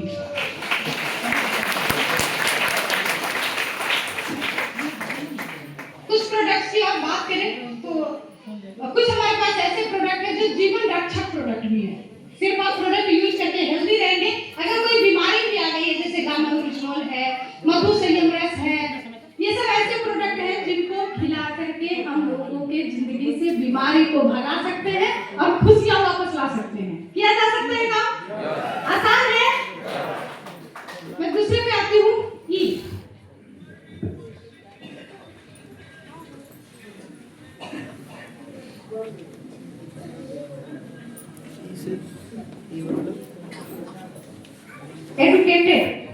एजुकेशन लेना पड़ेगा। एक हीरो हम लोग फिल्मों में देखते हैं, पढ़ाई में भी तेज होता है, नाच गाना में भी तेज होता है, फाइटिंग में भी तेज होता है, हर क्षेत्र में तेज होता है, वही हीरो बनता है ना। आप भी हीरो बनना चाहते हैं तो एजुकेशन लेना पड़ेगा और एजुकेशन किस चीज का लेना पड़ेगा? आरसीएम का एजुकेशन लेना पड़ेगा। आप अपने कॉलेज में कितनी भी पढ़ाई की हो या बाकी किसी भी क्षेत्र की आपकी एजुकेशन हो, वो यहाँ पे काम नहीं आएगा। यहाँ पे आपको इस सिस्टम का एजुकेशन ही काम आएगा। और इस सिस्टम का एजुकेशन का लेने का बहुत आसान तरीका है। गुरुकुल है, 1PM है, बहुत सारे जूम वेबिनार हैं, ऐसे सेमिनार हैं। जब भी इस तरह की सेमिनार हो, जबरदस्त तैयारी करें। जैसे आज देखो बहुत सारे लीडर ने किया है। मैं पिछली बार जब अयोध्या आई थी तो अयोध्या से टेक्निकल अचीवमेंट शायद एक शर्मा सर थे सिर्फ, और कोई नहीं थी। और महिलाओं में तो कोई भी नहीं थी, और इतनी महिलाएं भी नहीं थी। और पिछली बार मैंने ये यहाँ पे मैंने बोला था कि आज मैंने एक ड्रीम देखा है कि यहाँ पे महिला अचीवर भी खड़ी हो, और आज यहाँ पे टेक्निकल के रूप में खड़ी है। क्यों खड़ी है? क्योंकि जब भी यहाँ पे कोई सेमिनार होती है तो ये उनकी जबरदस्त तैयारी करते हैं। जो लोग यहाँ पे थे, शुक्ला सर, यादव सर, जो भी हैं, ये आज इसीलिए यहाँ तक पहुंचे हैं, हमारे अध्यक्ष सर। क्योंकि जब भी कोई सेमिनार होती है तो सर जबरदस्त तैयारी करते हैं ना सर, तभी यहाँ पहुंचे हैं। अगर आप इनकी जगह लेना चाहते हैं तो एक चीज को गांठ बांध लीजिए, जब भी कोई सेमिनार हो, किसकी हो मतलब नहीं है, क्योंकि यहाँ वो लोग ही आएंगे जिन्होंने अपने जीवन में बड़ा परिवर्तन किया है, उन्हीं को स्टेज मिलेगा। और हर कोई कुछ ना कुछ अच्छा सिखा के जाएगा। इसलिए किसी की भी हो पता नहीं, सिर्फ ये पता करिए डेट कौन सी है, और ये पता करिए अगर आप रॉयल्टी जाना चाहते हैं तो कम से कम 20 आदमी आपका यहाँ पे होना चाहिए।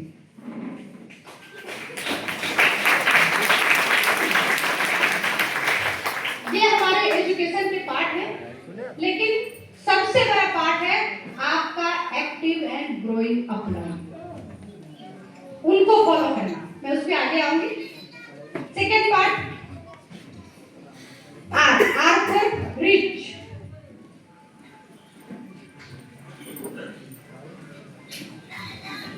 रिच मतलब अमीर। अच्छा, अमीर की बात जैसे ही आती है तो ध्यान में पैसे आते हैं, लेकिन पैसे से अमीर हम तब बनते हैं जब हम पहले दिल से अमीर बनते हैं।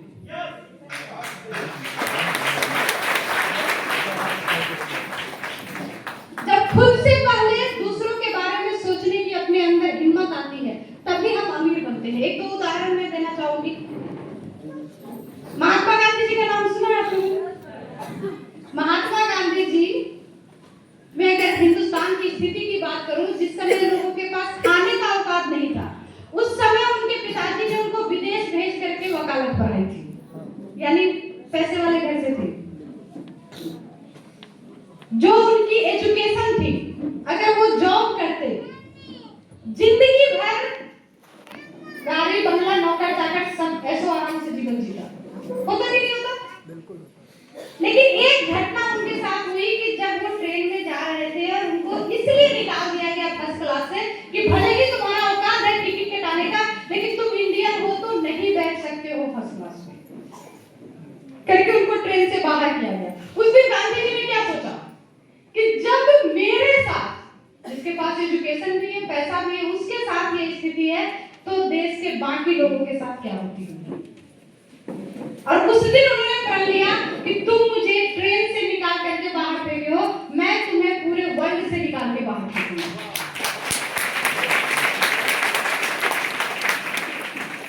क्योंकि ब्रिटिश राज में एक बात बोलते थे ना कि ब्रिटिश राज में सूरज कभी अस्त नहीं होता है। इतना बड़ा साम्राज्य उसका फैला हुआ था, पूरे वर्ल्ड में लगभग था। एक बंदे ने ठाना, सपना देखा। किसके लिए देखा? खुद से पहले लोगों के लिए देखा, खुद के लिए नहीं देखा, हमारे देशवासियों के लिए देखा। आजाद हिंदुस्तान का सपना देखा, आजाद विश्व का सपना देखा, लोगों के लिए करने का। तो यहाँ तक ठान लिए कि जब तक मेरे हिंदुस्तान के हर बंदे के पास पहनने का कपड़ा नहीं होगा, मैं पूरा बदन कपड़ा नहीं पहनूंगा। दिल बड़ा किए। आज के समय हर किसी के जेब में नोट, चाहे छोटा हो या बड़ा हो, उसके ऊपर होते कौन है? गांधी जी। गांधी जी। उनसे ज्यादा अमीर कोई हो सकता है क्या? नहीं। दिल से भी, कर्म से भी, नाम से भी, सम्मान से भी। अगर आप अमीर बनना चाहते हैं, पैसे हैं खुद से पहले लोगों के बारे में सोचना पड़ेगा। सोच सकते हैं? यस। अब बात है कि सोचे कैसे, क्योंकि भैया जितना कमाते हैं उसमें तो अपना ही घर चलाना मुश्किल होता है। लोगों के लिए अगर करने चले गए, समाज सेवा में लगे तो घर कैसे चलेगा? समाज सेवा लोगों को दान देके नहीं करना है, समाज सेवा लोगों की जिंदगी को बदल के करना है।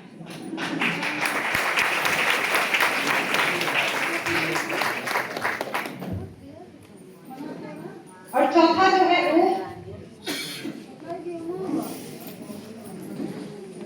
ओबीडिएंट।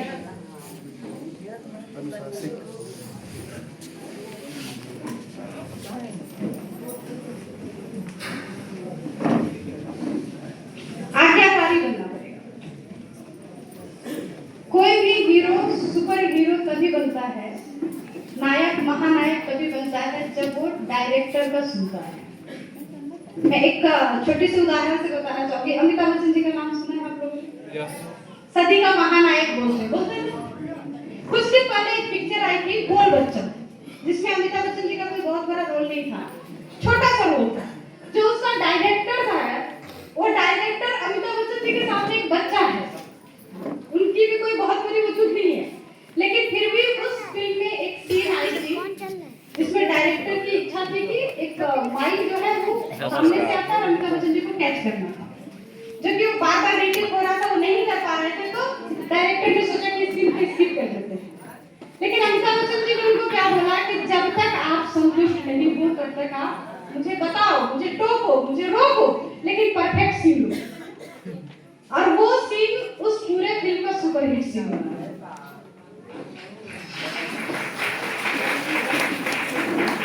सदी के महानायक इसलिए है कि जब डायरेक्टर ने बोला साड़ी पहनना पड़ेगा तो साड़ी पहन लिए, जब डायरेक्टर ने बोला कि चेहरे पे काला लगा करके ब्लैक रंग करना पड़ेगा तो काला लगा लिए।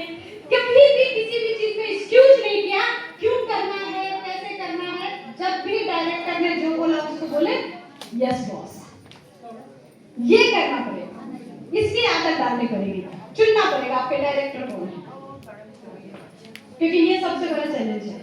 इस सिस्टम में जैसे ही हम आते हैं ना, तो इस सिस्टम में हमारे आते ही ऊपर वाले की कृपा से हमें मिलते हैं कुछ अपलाइन, मिलते हैं अपलाइन। यस। कुछ होते हैं अपलाइन और कुछ होते हैं ठपलाइन। सिस्टम से आ गए आपके साथ हो, लेकिन जरूरी नहीं है कि वो आपके गुरु बन जाए। अपलाइन जिनके संगत में रह करके आप लगातार आगे बढ़ते हो, जिनके संगत में रह करके लगातार आपकी पर्सनालिटी का विकास होता हो, जिनके संगत में रह करके आपके टीम का विकास होता हो, वो आपका अपलाइन। और जो निगेटिव बात करता हो, ऐसा नहीं होगा, ये मुश्किल है, ऐसे ही बड़े बड़े लोग बोल देते हैं, वो आपका ठपलाइन। पहचान सकते हैं अपलाइन ठपलाइन में डिफरेंस? कामयाब होना है तो अपने एक्टिव एंड ग्रोइंग अपलाइन की बातों पे आंख बंद करके विश्वास करना सीखना। कोई किंतु परंतु नहीं, कोई एक्सक्यूज नहीं। सर ने बोल दिया तो बोल दिया। और ये अगर अपना लेंगे तो हीरो बन सकते हैं आसानी से। मैं क्यों बोल रही हूँ ये बात? क्योंकि मैंने पहले ही बोला कि मेरा कोई एजुकेशन नहीं है, मैं जो बात करती हूँ मेरे अनुभव से बात करती हूँ। जब मैं इस सिस्टम में आई थी, मेरे अपलाइन ने बोला कामयाब होने के लिए 2 काम करना पड़ेगा, 100% प्रोडक्ट यूज, नो एक्सक्यूज। मैंने उसी दिन से उस बात को एक्सेप्ट किया। यस सर, बिल्कुल कभी नहीं। करना कैसे है? हमारे समय में एफएमसीजी प्रोडक्ट बहुत कम था, कुछ कपड़े थे। मैं अपनी औकात बता चुकी थी कि कैसी मेरी घर की स्थिति थी, लेकिन फिर भी उस वक्त मैंने डिसीजन लिया। मेरे पास जो भी साड़ियां थी, मैं साड़ी को डोनेट कर दी, बांट दी लोगों में। और 3 साड़ी मैंने खरीदा था, 195 रुपए की कल्पना साड़ी, क्योंकि उससे मम्मी साड़ी खरीदने की औकात नहीं थी मेरी। अब 195 रुपए की साड़ी कैसी हो सकती है? 3 साड़ी मैंने खरीदा था। आरसीएम के शुरुआती 2 साल मैंने उसी 3 साड़ी पे बिताए, क्योंकि आरसीएम का साड़ी जल्दी खराब नहीं होता है, एक बहुत अच्छी क्वालिटी है, जितना धो उतना चमक बढ़ते जाता है। 2 साल मैं उसी साड़ी को घर में भी पहनती थी, वही पहन के सेमिनार में भी जाती थी, और वही पहन के फैमिली फंक्शन में भी जाती थी।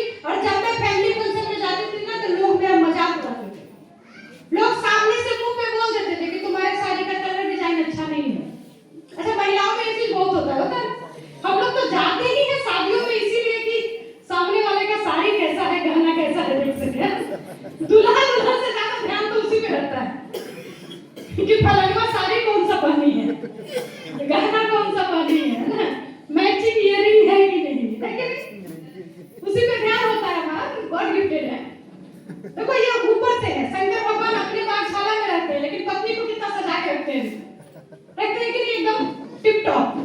तो वो ऊपर वाला ही बना के भेजा है हम लोग को सजने संवरने के लिए। तो मैं जब फैमिली फंक्शन में जाती थी ना, अक्सर लोग मुझे मुंह पे बोल देते थे कि तुम्हारे साड़ी का कलर और डिजाइन अच्छा नहीं है, लेकिन मैं उस वक्त एक ही जवाब देती थी, इस साड़ी का कलर डिजाइन भले ही अच्छा ना हो, ये साड़ी मेरे जीवन का कलर और डिजाइन अच्छा है।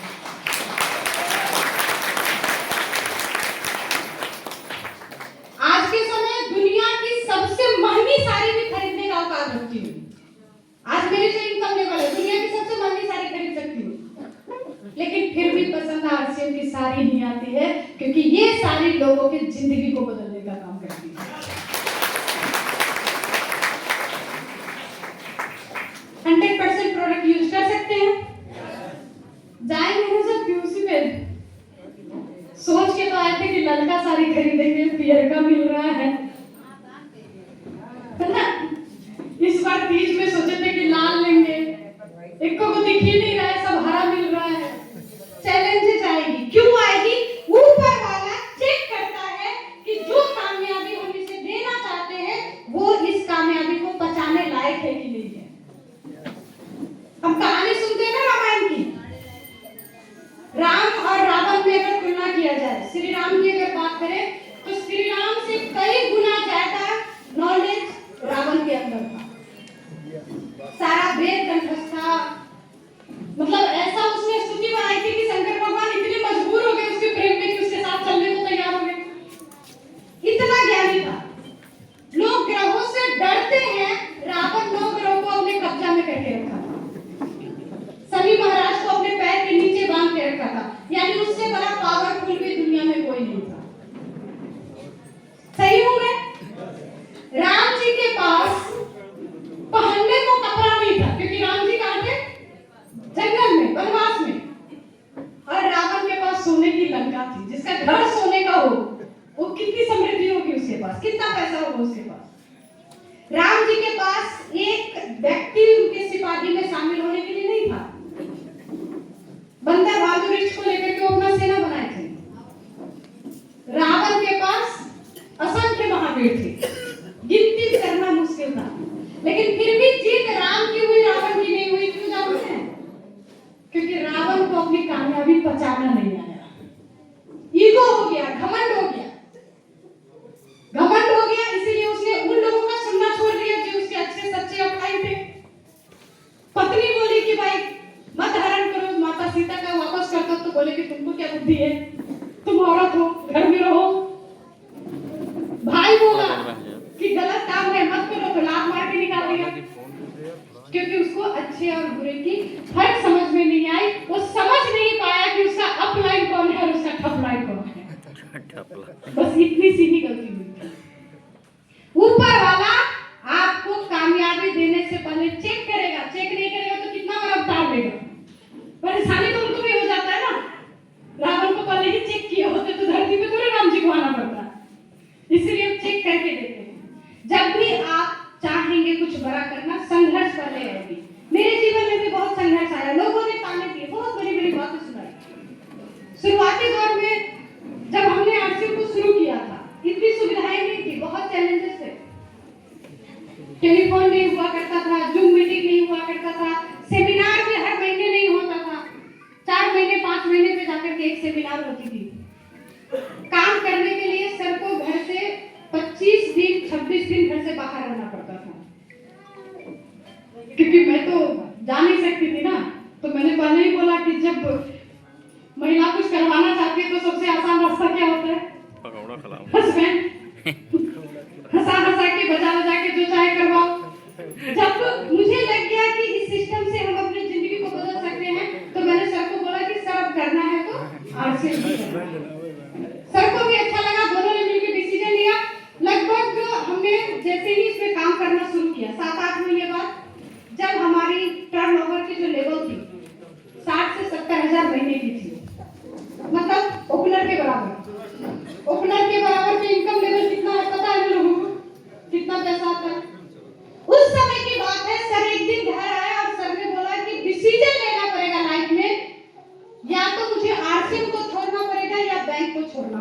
क्योंकि जॉब के साथ आरसीएम करना मुश्किल हो रहा है। मैंने उस दिन सर को बोला कि सर जिंदगी भर भी बैंक में काम करेंगे ना तो नौकर कहलाएंगे, और अगर 5 साल अच्छे से आरसीएम को कर लिया तो अपनी मर्जी के मालिक बन जाएंगे।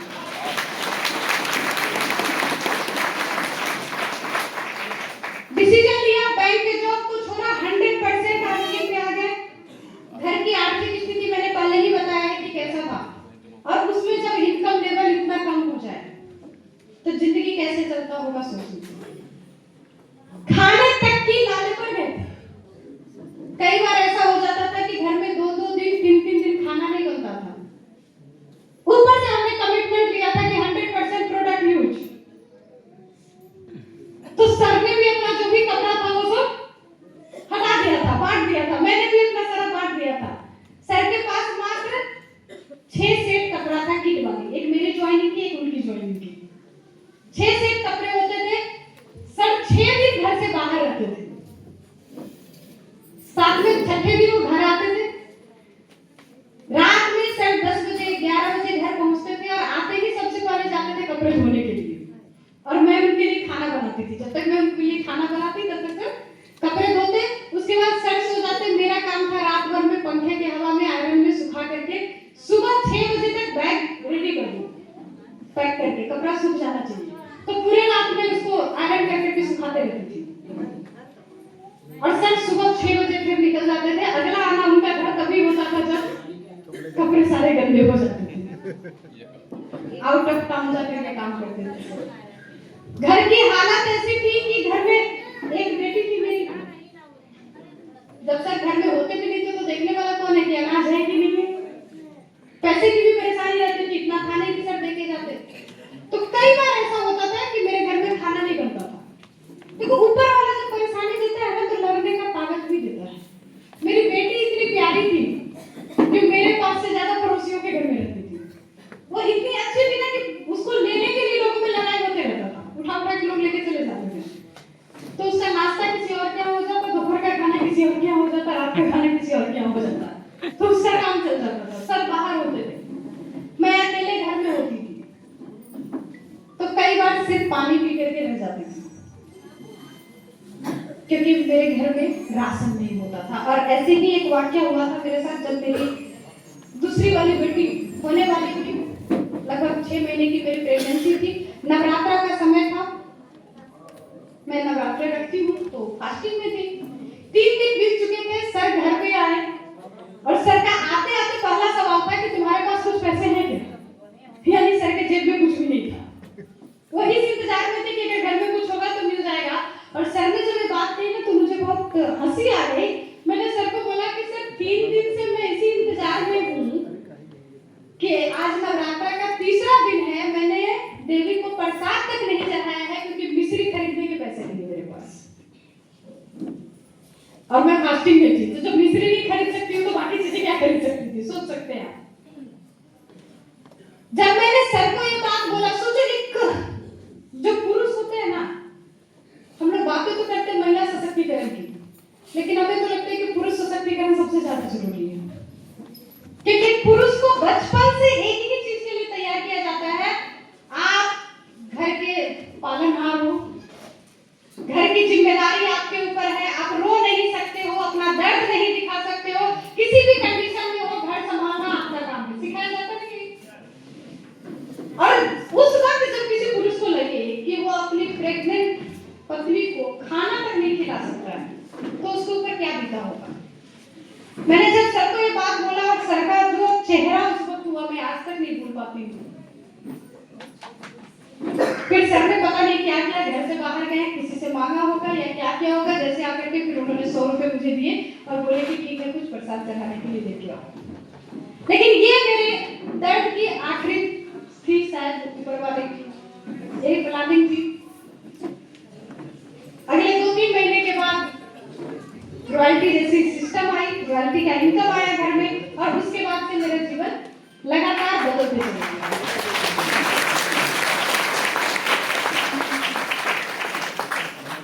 जिस नवरात्रि में मुझे मिश्री तक खरीदने का पैसा नहीं था, अब जब मैं नवरात्रा करती हूँ तो जो कुमारी कन्या को खिलाते हैं ना, तो लगभग 1000-1500 रुपए तो मैं उसमें सिर्फ खर्च कर देती हूँ। लेकिन ऊपर वाला जब देता है तो देने से पहले आपको चेक करता है। वो ऊपर वाला मुझे चेक कर रहा था कि क्या ये इतना संभालने के लायक है।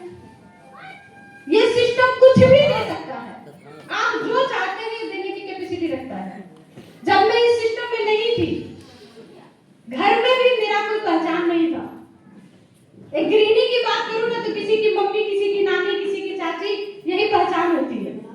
उससे भी नहीं हो तो किस गांव से है, उस गांव के नाम से बुला लेते हैं। फैजाबाद वाली, अकबरपुर वाली, मलकापुर वाली, ये पहचान होती है हमारी, होती है ना। घर में भी लोग मुझे मेरे नाम से नहीं बुलाते थे। आज के समय लोग मुझे पूरे हिंदुस्तान में कल्याणी मिश्रा के नाम से बुलाते हैं।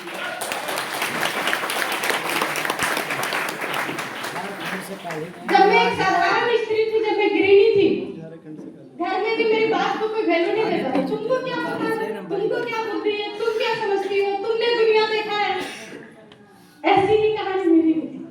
लेकिन आज के समय इस सिस्टम के बदौलत मुझे भारत सरकार द्वारा लाइफ टाइम अचीवमेंट अवार्ड दिया जाता है।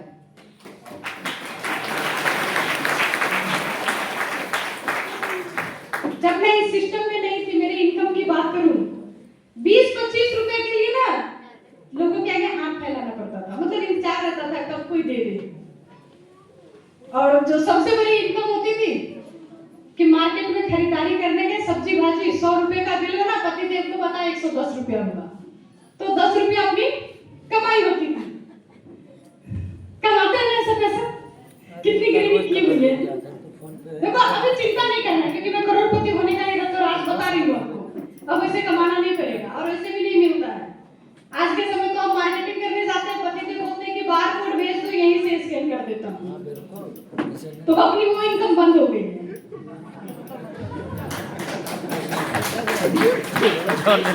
चला गया। देखो डिजिटल इंडिया आने से पता नहीं किसको प्रॉफिट हुआ, लॉस हुआ नहीं पता, लेकिन सबसे ज्यादा लॉस जो हुआ है गृहिणियों को हुआ है। पहले हमारा सबसे बड़ा इनकम क्या होता था, मेरी खुद की सबसे बड़ी इनकम थी कि पति देव के जेब में कुछ पैसे छूट जाए और कपड़े धोते वक्त मुझे मिल जाए। आज के समय पति देव जेब में पैसे नहीं रखते, अब तो कपड़े धोने में भी मजा नहीं आता, क्योंकि पता है कुछ मिलना ही नहीं है। जब मैं एक सिंपल गृहिणी थी, ये मेरे इनकम का जरिया था, लेकिन आज के समय प्राउड के साथ कहती हूँ, मैंने मेरे खुद के इनकम से मेरे पति देव को मेरे शादी की 25वीं सालगिरह पे 25 लाख की किया कैरेंस कार गिफ्ट करी।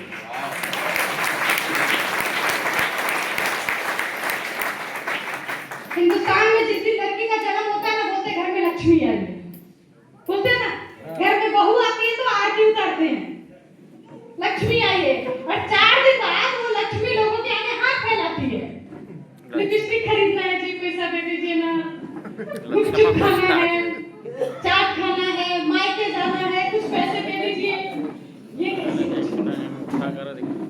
लक्ष्मी तो वो होनी चाहिए जो जब हाथ जा रहे ना तो उसमें से धन बरसे, नहीं होनी चाहिए ना। और बात बात पे हाथ फैलाना हो तो फिर कैसी लक्ष्मी बनना चाहते हैं? लक्ष्मी आज नेहा शर्मा जी बन गई है लक्ष्मी।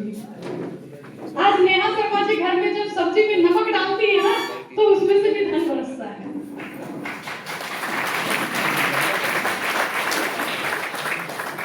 घर में कपड़े धोती है उसमें से भी धन बरसता है, क्योंकि आज एक ऐसे सिस्टम का हिस्सा है जिस सिस्टम में प्रोडक्ट यूज करने से पैसा आता है। चाहते हैं लक्ष्मी बनना? क्योंकि प्रोडक्ट यूज कौन करती है? सबसे ज्यादा महिलाएं ही तो करती है। देखो पति लोग को ज्यादा पता नहीं होता है। अगर कपड़े की भी बात करें ना तो इन लोगों का 2 मीटर में शर्ट, 1.25 मीटर में पैंट, बहुत कुछ करेंगे तो 3.5 मीटर तक कंप्लीट हो जाता है सर। हमारी शुरू होती है 5 मीटर से, उसके बाद सोचते हैं हम इसमें क्या क्या लगाएं। तो खर्चा सबसे ज्यादा कौन करता है? महिलाएं करती है। ये सिस्टम चलता है। मैं जो आज कामयाबी के इस लेवल पे पहुंची हूँ, ये बस सिर्फ और सिर्फ एक काम से चला है, खर्चा और चर्चा। और इस दोनों ही काम में हम महिलाएं होती हैं मानी।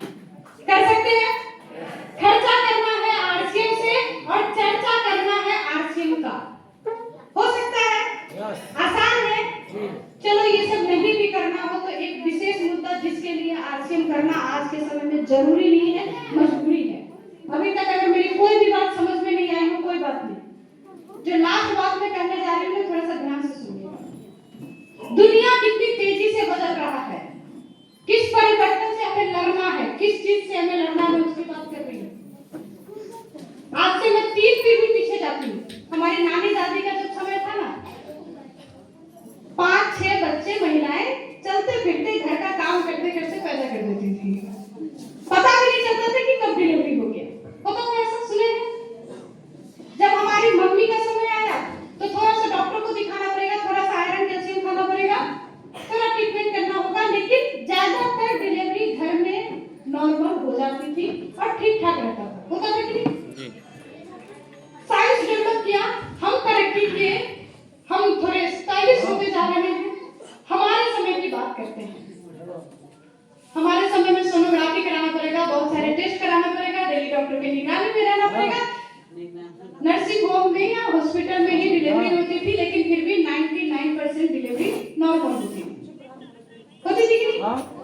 अभी जो पीढ़ी चल रही है, अभी जो जनरेशन चल रही है, अब किसी के घर में अगर खुशखबरी आती है ना तो हम ये नहीं पूछते कि लड़का हुआ है कि लड़की हुआ है, हम पहले पूछते हैं कि नॉर्मल हुआ है कि सिजेरियन हुआ है। पूछते हैं क्योंकि 99% डिलीवरी आज के समय में सी सेक्शन बोलिए या सिजेरियन बोलिए, यानी महिला के अपने एफर्ट से नहीं, साइंस के एफर्ट से हो रहा है। समय लगातार बदल रहा है।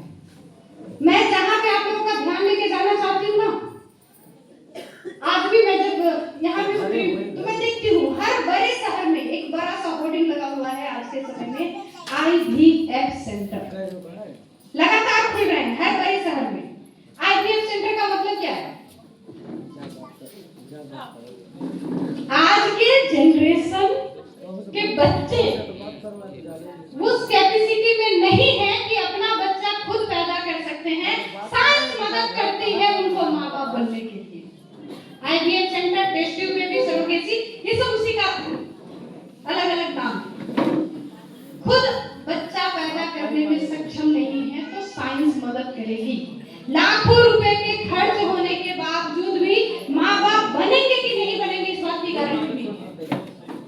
ये स्थिति तेजी से बदल रही है। अगर इतने बड़े बड़े शहर में IVF सेंटर खोल रहा है तो क्या लगता है कोई मूर्ख है? उसको पता है कि मेरा बिजनेस बढ़ेगा तभी तो खोल रहा है ना।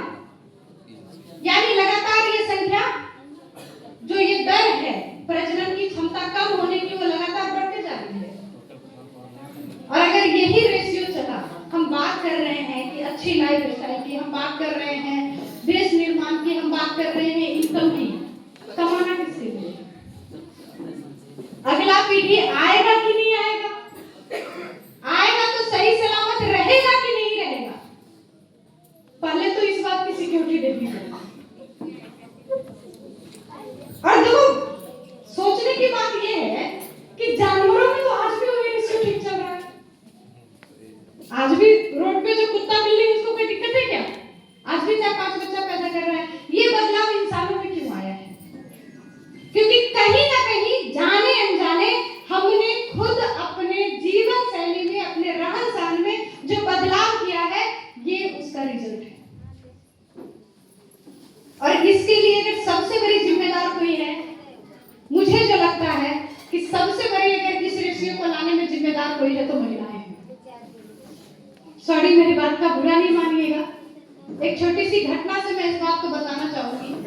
महाभारत में वीर अभिमन्यु का नाम सुना है ना? वीर अभिमन्यु के बारे में बात क्या चलती है कि जब वो माँ के गर्भ में थे, पिताजी सुना रहे थे कि चक्रव्यूह को कैसे तोड़ना है, माताजी सुन रही थी, इसीलिए बच्चे को पता था कि चक्रव्यूह कैसे तोड़ना है। लेकिन साथ में घर से निकलना कैसे है, जब पिताजी बताने वाले थे तब तक मम्मी को नींद आ गया था। माँ सो गई, इसलिए बच्चा जान नहीं पाया कि कैसे निकलना है 7वां चक्र से। और सोचो कि उस दिन उनकी माँ का सोना अभिमन्यु को जीवन भर के लिए सुना दिया। अगर उनकी माँ को पता होता कि आज मेरे सोने से मेरा बच्चा शहीद हो जाएगा तो क्या सोती? क्या कभी नहीं सोती। एक माँ अपने बच्चे के लिए कुछ कर सकती है,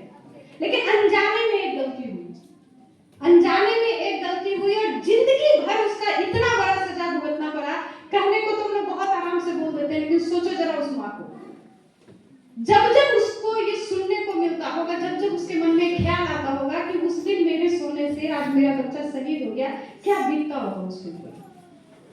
जाने वाला तो चला गया, उसकी माँ हर दिन मर मर के जी होगी उस दर्द से। गलती नहीं थी, ना समझी थी। एक छोटी सी गलती जिंदगी में इतना बड़ा भूचाल ला सकता है। जाने अनजाने कहीं ना कहीं हम महिलाएं आज भी वो गलती कर रही हैं अपने हाथों से। मेरा बच्चा तो नूडल्स खा के ही खुश होता है,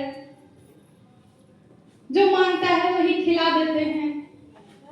जब हम बात करने जाते हैं न्यूट्रीचॉइस किड्स की, तो अक्सर महिलाएं बोलती है बच्चा को पसंद ही नहीं, उसको स्वाद नहीं पसंद आता है तो कैसे खिलाएं। बच्चे को तो स्कूल जाना भी पसंद नहीं है, भेजते हैं कि नहीं भेजते हैं? क्योंकि आपको पता है कि स्कूल भेजेंगे तो उसका भविष्य बेहतर होगा। बच्चे को न्यूट्रीचॉइस किड्स खिलाएंगे, सही सप्लीमेंट देंगे, सही खाना पीना देंगे, तभी उसका जीवन सुरक्षित होगा। अब स्वस्थ हेल्दी रहने की बात नहीं मैं कर रही हूँ, जान बचाने की बात कर रही हूँ। अब तो जगिए, अब तो आंखें खोलिए। हम बात कर रहे हैं इस साल को स्वास्थ्य क्रांति का साल बनाने का। अभी सर यहाँ पे बोल रहे थे कि सेहत साथी, एक्चुअली सेहत मित्र और सेहत वीर उसका नाम है। सेहत साथी बनना है अपने को, क्यों बनना है? इस रेशियो को अगर ठीक करना चाहते हैं, आप चाहते हैं आपका अगला पीढ़ी इस धरती पे सुरक्षित रहे, जिंदा रहे, तो आपकी जरूरी नहीं मजबूरी है आरसीएम के 100% प्रोडक्ट यूज करना।